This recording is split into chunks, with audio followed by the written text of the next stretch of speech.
I never believed in fate until that December afternoon when my Honda Civic decided to betray me on Highway 37, just outside Grand Rapids. Steam billowed from under the hood like some ancient spirit escaping, and I cursed under my breath as I pulled over onto the snowy shoulder. The irony wasn't lost on me. Here I was, Dr. Clara Henderson, folklore scholar who spent her days studying supernatural beliefs, stranded in what felt like the opening scene of every cautionary tale I'd ever researched. The wind cut through my wool coat as I popped the hood, revealing a mess of hoses and metal that might as well have been hieroglyphics. Need help? The voice belonged to a blonde woman emerging from a sleek Mercedes that had pulled up behind me. She wore designer jeans and boots that probably cost more than my monthly rent, but her green eyes held genuine concern. Just a blown radiator hose, I said, trying to sound more confident than I felt. I've got AAA. In this weather? You'll freeze waiting. She extended a manicured hand, Thea Scott.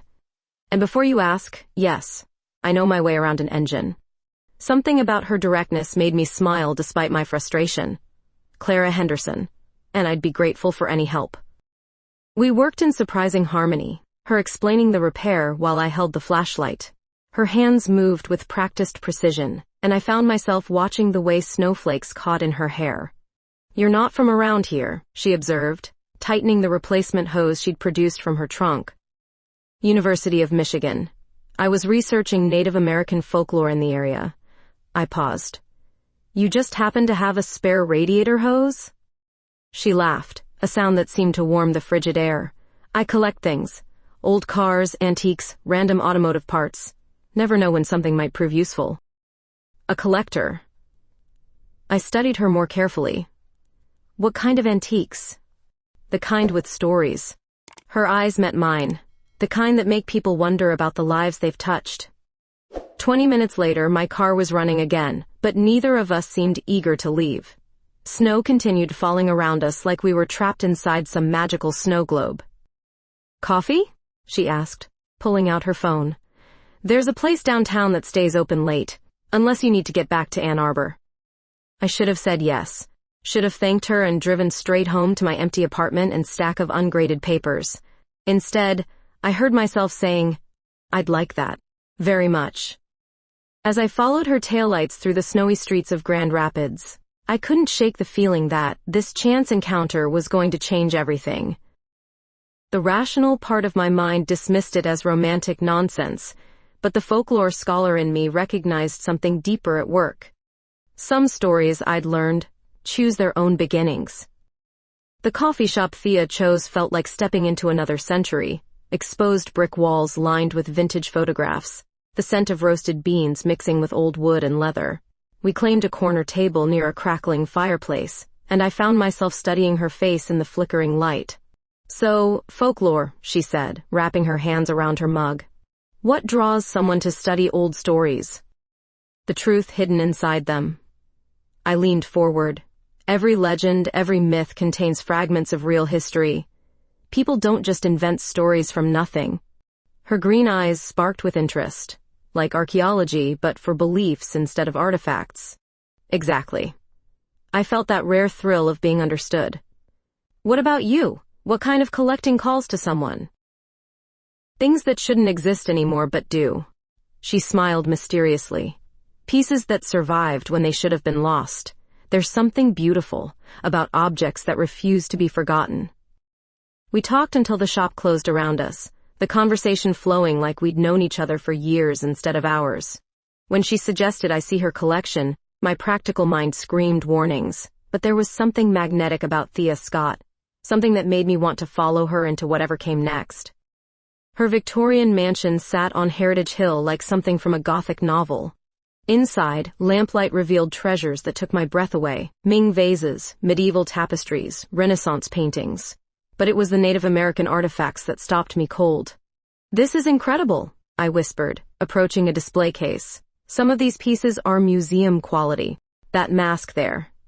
She moved beside me, close enough that I caught her perfume. Found it at an estate sale last month. The seller claimed it came from a Michigan tribe, but I haven't been able to verify which one. My heart hammered as I stared at the ceremonial mask. Carved cedar with intricate beadwork, It matched descriptions from my research perfectly. Thea. This could be Anishinaabe. Possibly sacred. Sacred how?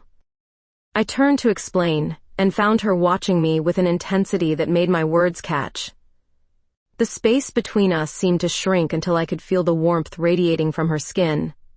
Clara. Her voice was barely a whisper. When she kissed me, it felt like every folklore about destiny I'd ever dismissed suddenly made perfect sense. Her lips were soft, questioning, and I found myself answering by pulling her closer. The taste of coffee and something sweeter lingered between us as we broke apart. I should go, I managed, though my body had no intention of leaving. Should you? Her fingers traced the curve of my jaw. Or is that just what you think you're supposed to say? The rational Clara Henderson would have insisted on propriety, on taking things slow. But standing in that lamp-lit room, surrounded by centuries of human stories, I felt something ancient and undeniable stirring in my chest. Show me more, I whispered, and her smile told me she understood I wasn't talking about artifacts anymore. Later, as snow continued falling outside her windows, I lay in her arms wondering how a broken radiator hose had led me here. But folklore had taught me that the most important journeys often begin with what seems like random chance. What are you thinking? Thea murmured against my hair. That some stories write themselves.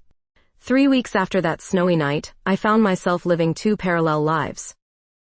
Days belonged to university lectures and research, but evenings dissolved into long conversations with Thea about art, history, and the strange magnetism that had drawn us together. Yet something else was happening in the digital shadows of my academic world. It started innocently enough. The Midwest Antiquities Forum had always been a professional resource, a place where scholars and collectors shared insights about regional artifacts. But lately, I'd been drawn into increasingly personal exchanges with someone called Artifact Hunter 47. The spiritual significance of ceremonial objects fascinates me, I typed one evening in my apartment. There's something about items that were created for sacred purposes. They seem to carry an energy that transcends their physical form. I feel that too, came the response. Sometimes I'll acquire a piece and swear I can sense the lives it's touched. My friends think I'm crazy, but there's definitely something beyond mere historical value. These conversations became my guilty pleasure. Artifact Hunter 47 understood nuances about collecting that even my academic colleagues missed. More intriguingly, our discussions gradually shifted from professional to personal. Late-night exchanges about family disappointments, career pressures, the loneliness of pursuing specialized passions. Do you ever feel like you're living someone else's expectations? I found myself typing at midnight. Every day. The business world expects certain things. Family expects others. Sometimes I wonder who I'd be if I could just follow my instincts. I stared at the screen, recognizing something vulnerable in those words that resonated deeply. This anonymous connection felt safer somehow than the intense physical attraction I shared with Thea. Here, I could explore thoughts and feelings without the complication of those green eyes watching my every reaction. What would following your instincts look like? I typed. Spending my time with someone who shares my passions instead of my bank account. Someone who understands why I stay up until 3 a.m. researching the provenance of a piece most people would consider junk. My heart raced as I read those words. The longing behind them felt achingly familiar. I understand that completely. My colleagues think I'm obsessive about my research, but some stories demand to be told properly. Exactly. You get it. Our exchanges grew more intimate over the following days. Artifact Hunter 47 shared details about a difficult relationship with a twin sister, family money that felt more like burden than blessing, the challenge of finding genuine connection in a world full of people who wanted something from you. Meanwhile, my relationship with Thea intensified in parallel. She'd started calling unexpectedly, appearing at my office with coffee and suggestions for weekend adventures. There was something intoxicating about her confidence, the way she moved through the world as if she owned it. But it was my anonymous digital companion who occupied my thoughts during quiet moments. The person behind Artifact Hunter 47 felt like a kindred spirit in ways that surprised me. Our conversations ranged from philosophical debates about the ethics of private collecting to confessions about past relationships and future dreams. I've never told anyone this. I typed one Thursday night, but sometimes I feel like I'm searching for something specific in my research, not just academic knowledge, but some kind of personal truth I haven't found yet. Maybe truth finds us when we're ready for it, came the reply. I've learned that the most important discoveries usually happen when we're not actively looking. I leaned back in my desk chair, struck by the wisdom in those words. Both Thea and my digital confidant seemed to be teaching me different lessons about opening myself to unexpected possibilities. Would you ever want to meet in person? Artifact Hunter 47 asked during one of our marathon conversations. I stared at the question for a long time before responding. Yes, I think I would. Dr. Henderson? A word? Professor Williams cornered me after my Tuesday lecture on Native American spiritual practices. His gray eyebrows formed a concerned 5 as he gestured toward his office. Your recent work has been exemplary, but colleagues are noting some inconsistencies. I followed him reluctantly, knowing this conversation had been inevitable between my growing relationship with Thea and my late-night digital exchanges with Artifact Hunter 47. My academic focus had definitely shifted. Missed office hours, delayed paper reviews, Williams continued, settling behind his cluttered desk. The Henderson I hired was meticulous about professional obligations. I've been pursuing some significant research opportunities, I said carefully. Sometimes fieldwork requires flexibility. Fieldwork involving a certain art collector? His knowing smile made my cheeks burn. Clara, personal relationships are wonderful, but don't let them derail a promising career. The irony stung. If he only knew about my conflicted feelings, the way I found myself comparing every conversation with Thea to my anonymous online connection. How could I explain that I was falling for 2 different people simultaneously? That evening, Thea surprised me with dinner at her mansion. Candlelight flickered across antique silver as she served wine that probably cost more than my monthly salary. You seem distracted lately, she observed, her green eyes studying my face. Everything all right? Just work pressure. I couldn't meet her gaze directly. Academic politics, you know. Maybe you need a distraction. Her fingers found mine across the table. I have a business trip coming up, but when I return, perhaps we could get away somewhere. Just us. The thought should have thrilled me, but instead I felt a strange pang of guilt about my digital conversations. Thea deserved complete honesty, yet how could I explain my emotional investment in someone I'd never met? That sounds wonderful, I managed, though my voice lacked conviction. Later that night, back in my apartment, I found myself drawn again to the Antiquities Forum. Artifact Hunter 47 was online, and within minutes we were deep in conversation about the ethics of repatriating sacred objects. I've been thinking about what you said regarding personal truth, my digital companion wrote. Sometimes I wonder if I'm hiding from real intimacy by focusing so much on objects instead of people. How do you mean? It's safer to love things that can't reject you, can't disappoint you. But lately I've been questioning whether that's really living or just existing. My heart hammered as I read those words. The vulnerability behind them felt rawer than anything Thea had shared, despite our physical intimacy. I understand that fear, I typed, but maybe the risk is worth it for the right connection. Do you think you found that? The right connection? I stared at the cursor, blinking after the question, unsure how to answer. Was I developing feelings for this anonymous person? The conversation certainly felt more emotionally intimate than many of my real-world relationships. I'm not sure, I admitted. Lately I feel torn between different possibilities. It's confusing. Confusion can be clarity in disguise. Sometimes our hearts know things our minds haven't figured out yet. The wisdom in those words struck me silent. This person understood me in ways that felt almost supernatural, as if they could see directly into my conflicted soul. I should probably get some sleep, I typed, though I had no intention of sleeping. Me too. Sweet dreams, Clara. The casual use of my name sent warmth spreading through my chest. In all our conversations, Artifact Hunter 47 had maintained careful anonymity about personal details. This felt like a small gift of trust. As I finally closed my laptop, I realized I was living in an impossible situation. Thea offered passion and adventure, but my digital confidant provided intellectual and emotional connection I'd never experienced. How could I choose between them when each filled different parts of my heart? The answer, I feared, might destroy both relationships entirely.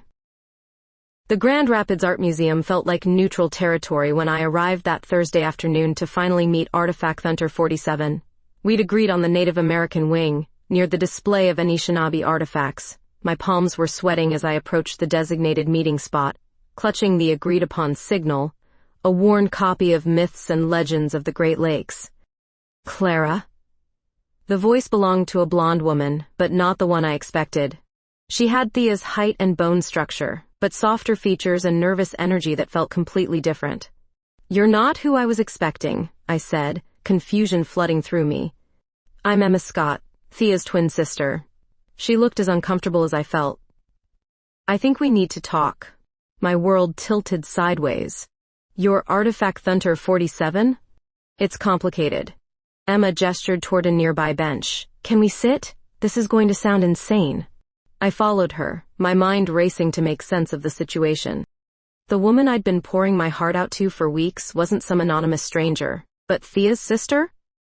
"Thea's been traveling for business the past month," Emma began, her voice barely above a whisper. "She asked me to house sit, keep an eye on her collection.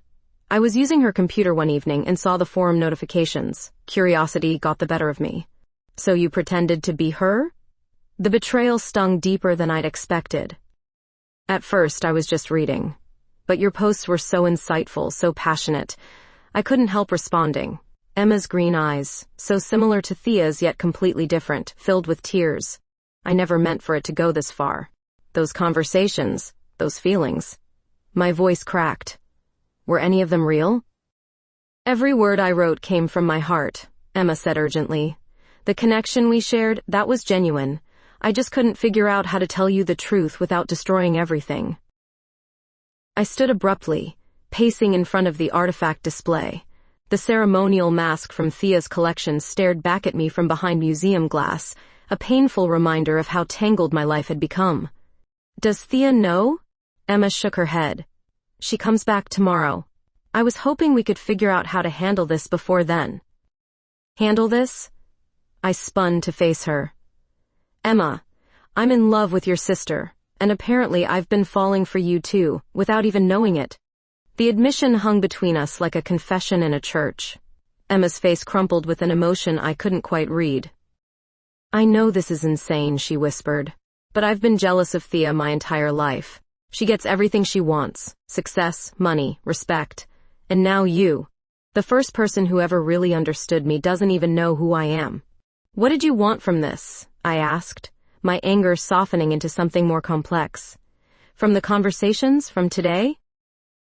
"Honestly, I don't know." Emma looked lost, vulnerable in a way that reminded me of our digital exchanges. "Maybe I wanted to matter to someone the way Thea matters to you. Maybe I wanted to feel like myself instead of just the lesser twin." Looking at her now, I could see the differences I'd missed initially. Where Thea moved with confident purpose, Emma seemed to apologize for taking up space. Where Thea's eyes held secrets, Emma's revealed everything. "The things you wrote about loneliness, about feeling like you're living someone else's expectations," I said slowly. "That was all you." She met my gaze directly for the first time. "And when you responded, when you understood, it was the first time anyone had seen the real me." The afternoon light streaming through the museum windows caught the gold in her hair, and I felt that familiar flutter of connection I'd been attributing to our anonymous relationship. But this was Emma, flesh and blood, sitting here with tears tracking down her cheeks. "I need to think," I said finally. "This is too much to process. Will you talk to Thea when she gets back?"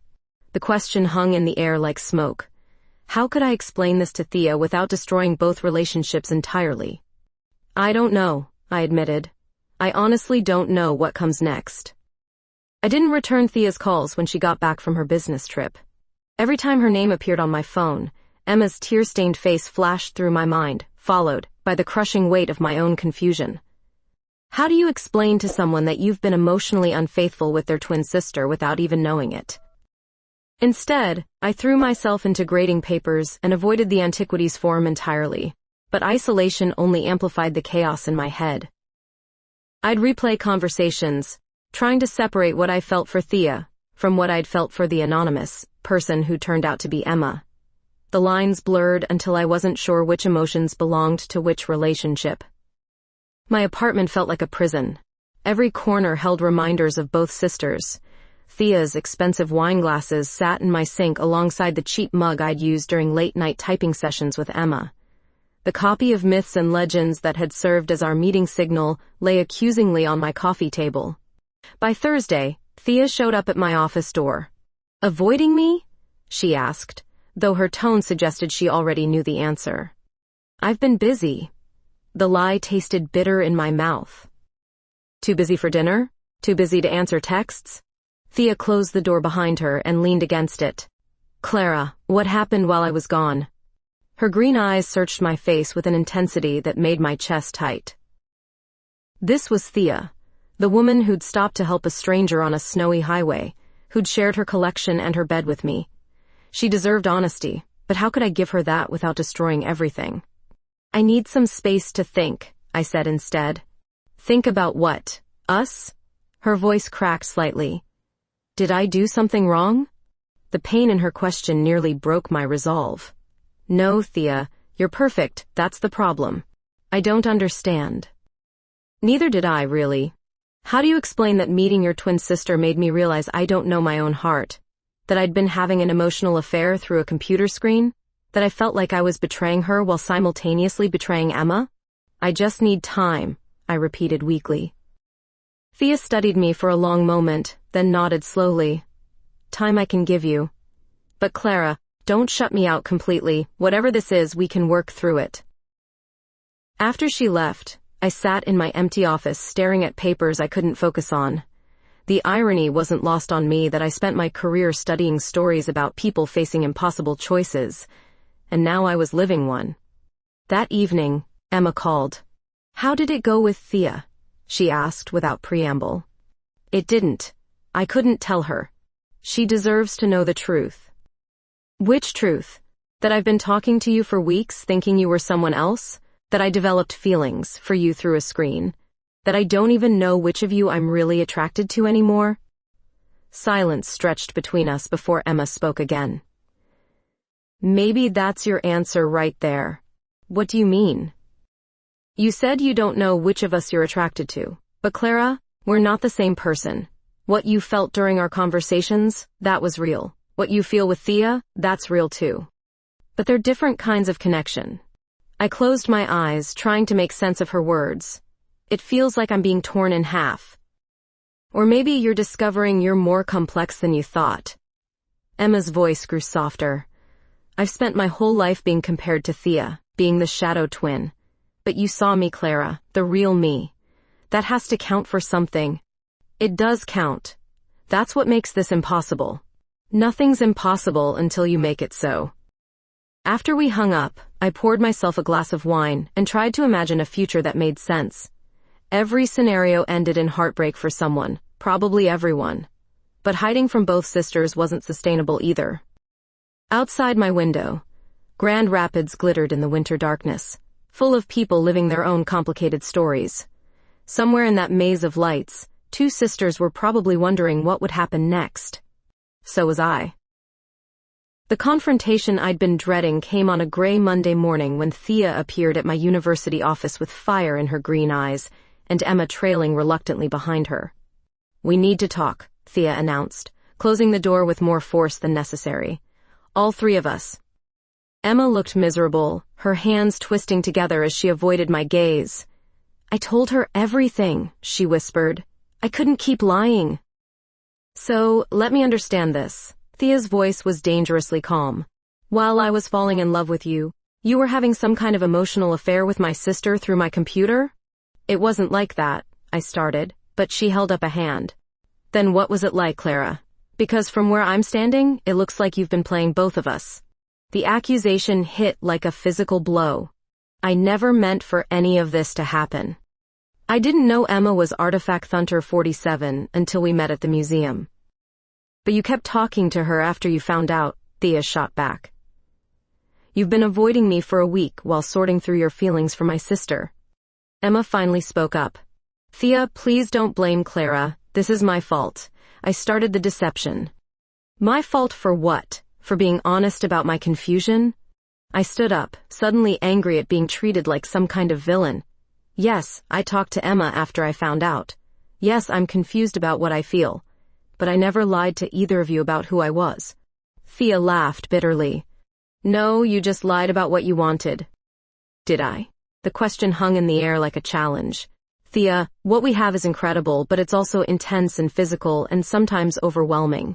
What Emma and I shared was different. Intellectual, emotional, vulnerable in ways that scared me. So you want both of us? Thea's voice cracked slightly. I want to understand what I'm feeling before I hurt anyone else, I said quietly. But maybe it's too late for that. Emma stepped forward, her voice barely audible. What if it doesn't have to be a choice? Both Thea and I stared at her. I mean, Emma continued, color rising in her cheeks. We're sisters. We've shared everything our whole lives. Clothes, friends, experiences. What if this could be different but not destructive? Emma. Thea's voice held a warning. No, let me finish. Emma's green eyes met mine with sudden determination. Clara, you said our connection was real. What you feel with Thea is real too. Different kinds of love, different kinds of intimacy. What if instead of choosing, we figured out how to honor both?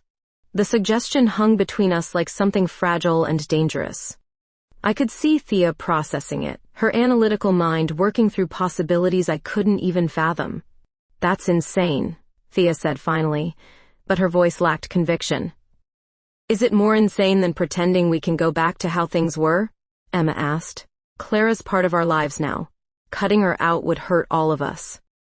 I looked between the two sisters, seeing myself reflected differently in each pair of green eyes. In Thea's, I saw passion and possession, the intensity that had drawn me to her from that first snowy night. In Emma's, I saw understanding and acceptance, the emotional safety I'd found in our anonymous conversations. What are you suggesting exactly? I asked carefully. Emma glanced at Thea, some silent communication passing between them. That we stop trying to fit this into conventional expectations, that we explore what this could be instead of what it should be. Thea was quiet for a long moment, then moved closer to me. Clara, I can't pretend I'm not jealous. But Emma's right about one thing. Losing you would be worse than sharing you. When she kissed me, it tasted like forgiveness and possibility. When I pulled back, Emma was watching us with an expression I couldn't quite read. This is going to be complicated, I whispered. The best stories usually are, Emma replied. And for the first time in weeks, I felt like maybe we could write an ending that didn't break everyone's heart. The weeks that followed felt like navigating uncharted territory without a map. Emma moved into her own apartment across town, giving Thea and me space to rebuild while still maintaining the fragile three-way connection we'd tentatively agreed to explore. Our first joint research project provided surprisingly solid ground. The ceremonial mask from Thea's collection had indeed proven to be Anishinaabe, and with Emma's help researching provenance records, we'd traced its path from a 1920s private collection through multiple estate sales. The beadwork patterns suggest it's from the Saginaw Bay area, I explained to both sisters as we sat in Thea's study, surrounded by research materials. If we can establish proper tribal connections, repatriation might be possible. Emma looked up from the genealogy records she'd been cross-referencing. The original collector's great-grandson lives in Bay City. I found his contact information. This could be significant, Thea said, though I could see her struggling with the idea of giving up such a valuable piece. The right thing to do. The way she said it made me realize how much our unconventional arrangement was changing all of us. Thea's collecting had always been about possession, but she was learning to hold things more lightly. Emma was finding confidence in her research skills, stepping out of her sister's shadow, and I was discovering that love didn't always fit into neat categories. That evening, Thea opened a bottle of wine from her private reserve while Emma prepared dinner in the mansion's renovated kitchen. The domestic scene felt surreal after months of confusion and conflict. I have a confession, Thea said as we settled in the living room. I was terrified you'd choose Emma over me. Why would you think that? I asked, though I understood her fear. She's easier to be with, less demanding, less complicated. She doesn't come with the baggage of family money and expectations. Emma returned with plates of pasta, catching the tail end of the conversation. Thea, stop selling yourself short. You're not complicated, you're passionate. There's a difference. The look that passed between the sisters held decades of shared history, rivalry, and ultimately love. I felt privileged to witness it. I used to resent how effortlessly things came to you, Emma continued, settling beside me on the sofa. But watching you with Clara, seeing how hard you're working to make this unconventional situation work, I'm proud of you. Thea's eyes filled with tears. I'm proud of you too, for speaking up about what you wanted instead of just accepting whatever was left over. The emotional weight of the moment settled around us like a warm blanket. These two women, so similar yet so different, had somehow found a way to love me without destroying each other. Later, as rain drummed against the mansion's windows, I found myself caught between them on Thea's antique sofa, Emma's head on my shoulder while Thea's fingers traced lazy patterns along my arm. The intimacy felt natural, unforced, like we'd finally stopped fighting against something and started moving with it instead. Are you happy? Emma asked quietly. I considered the question seriously. Happy felt too simple for what I was experiencing. Content, maybe, or deeply satisfied in ways I hadn't known were possible.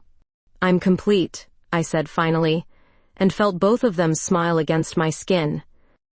The fire crackled in the hearth, casting dancing shadows across centuries-old artifacts and ultramodern furniture, the past and present coexisting in comfortable contradiction. Outside, Grand Rapids settled into winter sleep, while inside this Victorian mansion, 3 women wrote their own definition of love. What happens when people ask questions? I wondered aloud. We tell them it's complicated, Thea murmured, her voice heavy with approaching sleep. And if they don't understand? Emma added. Then they don't understand, I replied. Some stories aren't meant for everyone. Spring arrived early that year, melting Grand Rapids' winter grip with unexpected gentleness. I stood in the university's conference room, adjusting my presentation slides one final time before the packed auditorium of academics and tribal representatives. Behind me, Emma checked technical equipment while Thea arranged the ceremonial mask we'd be returning to the Saginaw Chippewa tribal nation. Ready? Thea asked, her hand briefly touching my lower back in a gesture of support that had become second nature over the past months. As ready as anyone can be to present unconventional research, I replied, though my nervousness had less to do with academic scrutiny and more to do with the personal story underlying our professional partnership. The presentation went better than expected. Our collaborative approach, combining folklore expertise, provenance research, and ethical collecting practices, impressed even Professor Williams, who'd initially questioned my recent academic focus. When tribal elder Margaret Pine took the mask in her weathered hands and spoke softly in Anishinaabemowin, I felt the profound satisfaction of a story finding its proper ending. Afterward, as the auditorium emptied, Emma appeared at my side with 2 cups of coffee and a proud smile. That was incredible, she said. The way you connected the oral traditions to the physical artifacts gave me chills. We all contributed to this, I corrected, accepting the coffee gratefully. Your genealogy research was crucial. Thea joined us, practically glowing with satisfaction. The tribal council wants to discuss other potential repatriations from my collection. This could become an ongoing partnership. The 3 of us walked out together into the warm April afternoon, and I couldn't help but marvel at how natural it felt. Colleagues who passed us in the hallway saw 3 women discussing academic success, nothing more unusual than that. They couldn't see the complex emotional architecture that had brought us to this moment. Dinner celebration? Thea suggested. I know a place that has private dining rooms. Emma laughed. Always thinking about privacy. Some habits never change. Some things are worth protecting, Thea replied, but her tone was fond rather than defensive.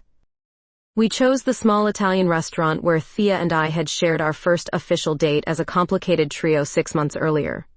The maitre d' no longer looked surprised when we requested the corner booth that accommodated our unusual dynamic. Over wine and pasta, we discussed the future. Emma had been accepted to a graduate program in museum studies, inspired by our repatriation work. Thea was restructuring her collecting focus toward ethical acquisition and cultural preservation. My own research had evolved into a book proposal about the intersection of folklore and material culture. Sometimes I can't believe this actually worked, Emma admitted, twirling spaghetti around her fork. 6 months ago, I thought I'd destroyed everything. You didn't destroy anything, I said firmly. You revealed something that was already true but hidden. Thea raised her wine glass. To unconventional truths and the courage to live them. We toasted, and as our glasses clinked together, I caught sight of an elderly couple at a nearby table watching us with curious expressions. The woman leaned closer to her husband, clearly speculating about our relationship dynamic. Let them wonder, Emma murmured, following my gaze. Their confusion doesn't diminish our clarity. She was right. What we'd built together defied easy categorization, but it felt more authentic than any conventional relationship I'd ever experienced. Love, I'd learned, wasn't always about choosing between options. Sometimes it was about expanding your definition of what was possible. Later that evening, back at the mansion that had become our shared sanctuary, I found myself reflecting on the journey that had brought us here. A broken radiator hose, an anonymous online connection, a case of mistaken identity, all had led to this moment of contentment. No regrets? Thea asked, settling beside me on the familiar sofa, where so many conversations had reshaped our lives. Emma curled up on my other side, her head finding its usual resting place on my shoulder. None, I said, and meant it completely.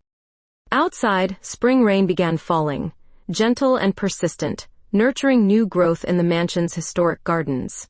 Inside, 3 women who'd learned to love without limits watched the water streak down ancient windows, writing temporary stories on glass that would be washed clean and written again. Some tales, I discovered, were meant to continue indefinitely,